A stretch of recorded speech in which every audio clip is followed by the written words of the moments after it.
जय हिंद दोस्तों, welcome back my YouTube channel पे आप सभी का स्वागत है। दोस्तों मैं एएसआई जीडी पानी आप सभी का हार्दिक स्वागत है, मैं अभिनंदन करता हूं। दोस्तों डेली हम एक्सरसाइज के संबंधित वीडियो डालते हैं। दोस्तों आप लोग देख रहे हैं, कृपया करके उसको शेयर करें, लाइक करें और अपने दोस्तों में भी शेयर करें। दोस्तों आज मैं आपके लिए एक बहुत ही महत्वपूर्ण पॉइंट लेकर आया हूं, जो कि मैं ये चाह रहा था कि आप सभी को मैं ये पॉइंट बताऊं, शेयर करूं, ताकि आप भी किसी अपने दोस्त, भाई या गांव में किसी को बताए तो आप लोगों को अच्छा लगेगा, क्योंकि उसका जीवन इससे बदली हो सकता है।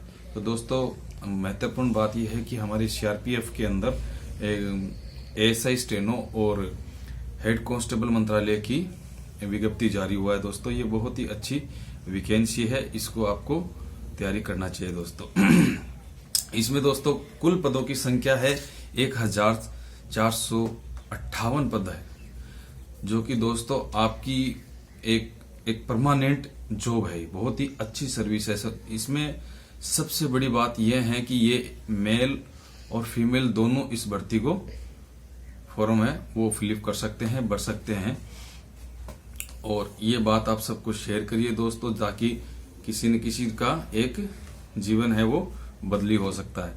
तो आइए दोस्तों मैं बताना चाहता हूं कि ये एक ऑफिशियल नौकरी है, जो कि बहुत ही अच्छी नौकरी है। दोस्तों इसमें मेल फीमेल दोनों ही फॉर्म को अप्लाई कर सकते हैं और इसमें पदों की संख्या 1458 है। सबसे पहले मैं ये बताना चाहता हूं कि इसमें महत्वपूर्ण जो तिथियां डिसाइड हुई है वो उसके बारे में मैं आपको बताना चाहता हूं। दोस्तों वो इस प्रकार से है कि ये नोटिफिकेशन इसका 26 दिसंबर 2022 को इसका नोटिफिकेशन आया है, और इसकी जो फॉर्म भरने की जो डेट है फिलअप करने की है वो है 4 जनवरी 2023 से ये फॉर्म भरे जाएंगे, और इसकी लास्ट डेट है जो कि है 25 जनवरी 2023 तक इसकी लास्ट डेट है। और जो इसके एडमिट कार्ड है वो इनसे उपलब्ध हो जाएंगे आपको लगभग 15 फरवरी 2023 तक।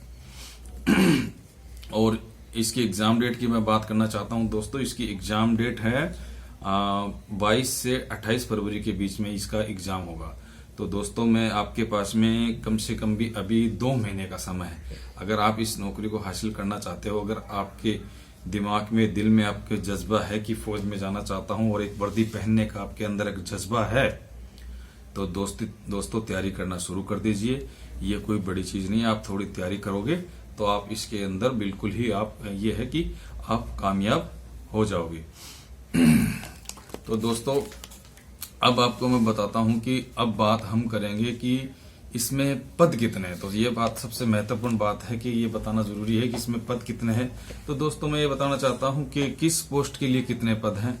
जैसे कि एएसआई स्टेनो के लिए 143 पद हैं, और एचसी यानी कि हेड कांस्टेबल मंत्रालय के लिए 1315 पद है। तो कुल पदों की अगर मैं बात करूं तो वही है 1458 पद है। दोस्तों मैं अब इसको आपको कैटेगरी वाइज बताना चाहता हूं कि किस कैटेगरी के कितने कैंडिडेट हैं, किस हिसाब से एएसआई स्टेनो में कितने हैं और हेड कांस्टेबल मंत्रालय में कितने हैं।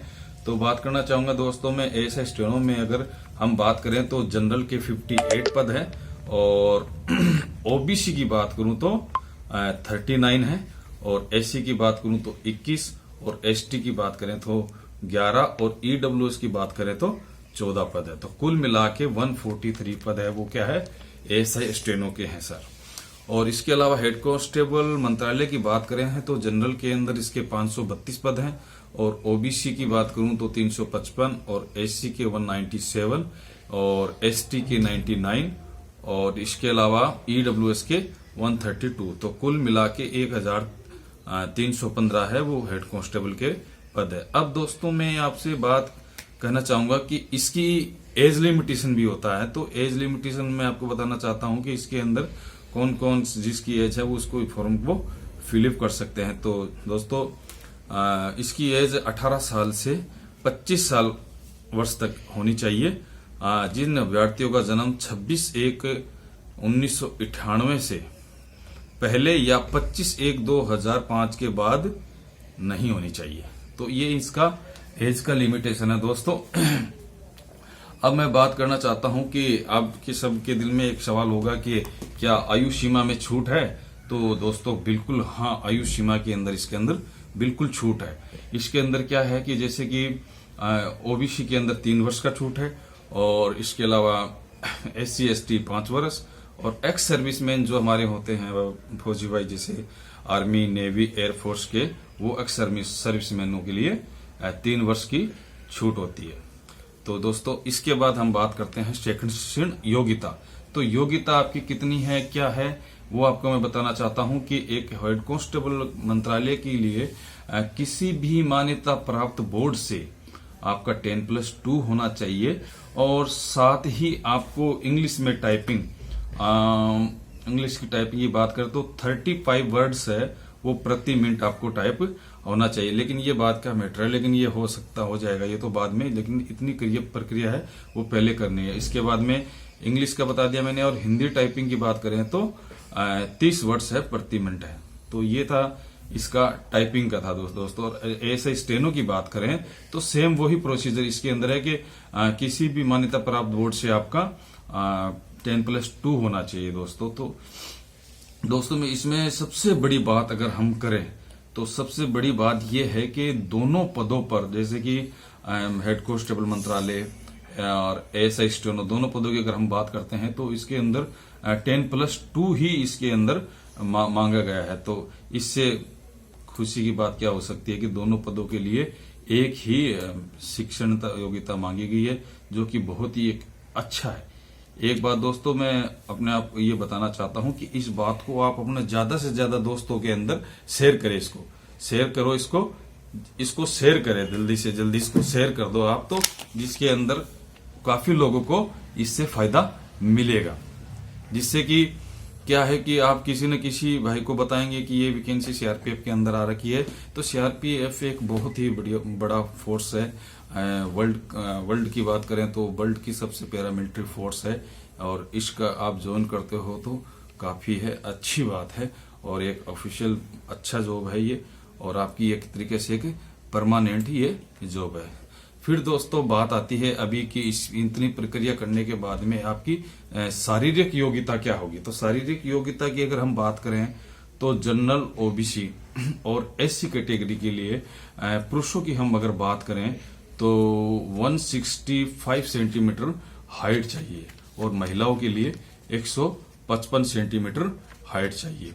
और अगर हम SC कैटेगरी की बात करें तो पुरुषों के लिए 162 सेंटीमीटर हाइट चाहिए, और ST महिला की बात अगर हम करते हैं तो 150 सेंटीमीटर ये होना चाहिए दोस्तों। तो ये था ऊंचाई की बात कर रहा था दोस्तों। अभी मैं बात करता हूं चेस्ट की। तो चेस्ट की बात अगर हम करें तो जैसे कि जनरल, OBC, SC कैटेगरी के पुरुषों के लिए 77 सेंटीमीटर और +5 सेंटीमीटर का इसका आपको फुलाव चाहिए, तो ये होना चाहिए। और महिला कैंडिडेट के लिए ये एक चीज लागू नहीं है। और ST की बात करें हम तो 76 सेंटीमीटर इसका चेस्ट चाहिए, और फुलाव के लिए सेम 5 सेंटीमीटर की चाहिए इसके लिए। इसके बाद की बात हम करें तो कि इसमें लिखित परीक्षा होगा। तो लिखित परीक्षा को क्या है कि इसके अंदर 100 क्वेश्चन आएंगे। तो 100 क्वेश्चन आएंगे, प्रत्येक क्वेश्चन है वो 1 नंबर का होगा। प्रत्येक क्वेश्चन आपका कितना नंबर का होगा? 1 नंबर का प्रत्येक क्वेश्चन होगा। जैसे कि हम बात करते हैं कि 25 नंबर का तो इसके अंदर रीजनिंग रहेगा। तो रीजनिंग का आपके 10th लेवल तक की ये रीजनिंग आप निकाल सकते हैं। इसके अंदर ज्यादा कोई बड़े इतने सवाल नहीं आते हैं, तो आप इसको कर सकते हैं। कम से कम भी आप 25 नंबर इसके अंदर आप आसानी से ले सकते हैं। इसके अलावा हम बात करें तो मैथ्स की, तो मैथ्स के भी इसके अंदर 25 क्वेश्चन आएंगे, और 25 क्वेश्चन के मार्क्स भी 25 ही होंगे। इसके अलावा होगा आपका इंग्लिश या हिंदी। इसके अंदर आप चूज कर सकते हैं कि आपको ऑप्शनल है ये, हाँ, तो मतलब आप इसमें खुद को आपको चूज करना है कि इंग्लिश में भरें या फिर हिंदी में। तो आप जो भी आप चूज करते हैं वो भरते हैं, तो उसी के अंदर वो आपका पेपर आएगा। दूसरा दोस्तों इसमें बताने वाली एक खास बात यह है कि इसके अंदर नेगेटिव मार्किंग है, तो इसलिए आप जो भी क्वेश्चन करते हो तो सोच समझ के और बिल्कुल अच्छे से ही करें। आप इसको अच्छे से करोगे तभी आपको इसके अंदर सही से सफलता प्राप्त हो पाएगी। और बात करते हैं दोस्तों अभी पे लेवल का।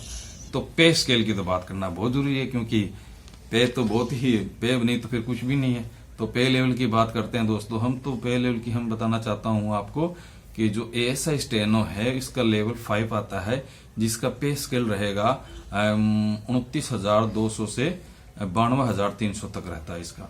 हेड कांस्टेबल मंत्रालय की अगर हम बात करें तो 25,500 से 81,000 तक का रहता है। अब बात आती है दोस्तों कि हम फॉर्म कैसे भरें। तो फॉर्म भरने की प्रक्रिया मैं आपको बताता हूं कि दोस्तों CRPF की ऑफिशियल वेबसाइट है, उस पर आपको जाना पड़ेगा, जिसमें आपको लिखना पड़ेगा गूगल पे जाके crpf.gov.in। इस पर आप जाएंगे तो आपको वहां जाने पर आप नीचे देखोगे तो आपको इस भर्ती से संबंधित एक आपको नोटिफिकेशन मिल जाएगा, जिसके ऊपर से आप क्लिक करोगे। जैसे जैसे आगे बढ़ते जाओगे आपको वो प्रक्रिया आपको बताता रहेगा, और उसी प्रकार से हम आप धीरे धीरे इसको क्या करेंगे, आगे फिलअप करते जाएंगे तो ये फॉर्म आपका फिलअप हो जाएगा दोस्तों। अब इसमें सबसे बड़ी बात ये बताना चाहता हूं कि आप दोस्तों बिल्कुल तैयारी में लग जाइए, अच्छे से तैयारी करिए, और जो वर्दी पहनने का आपका सपना है वो पूरा हो सकता है दोस्तों। मौका मैं तो ये बोलता हूं कि अब 26 तारीख को इसका हुआ था नोटिफिकेशन, तो आप तैयारी शुरू कर दीजिए दोस्तों, ताकि आप ज्यादा दिन तो रहे नहीं, 1.5-2 महीना लगभग, ये फरवरी के अंदर इसका एग्जाम होना है। तो आप अभी से ही अपनी तैयारी शुरू कर दीजिए, और ये अपने दोस्तों में शेयर करिए इस जानकारी को, और लाइक करिए, कमेंट करिए, और अपने दोस्तों को पक्का शेयर करिए, ताकि एक नया जवान का एक नया भविष्य बन सके दोस्तों। और दूसरा मैं ये कहना चाहता हूं कि आप सभी के लिए ये बहुत ही एक सुनहरा मौका है, और इस सुनहरे मौके को आप हाथ से जाने मत दीजिए साहब। और इसी के साथ मैं आपकी इस जानकारी के लिए आपको इतनी देर तक हमारी बातें आपने सुनी है, इसके लिए मैं आपका बहुत बहुत धन्यवाद हूं दोस्तों। और मेरे चैनल को सब्सक्राइब करें, इस प्रकार से अनेक प्रकार की हम जानकारी आपको देते रहेंगे दोस्तों। इसी के साथ जय हिंद, जय भारत, CRPF सदा जय, भारत माता की जय। जय हिंद दोस्तों।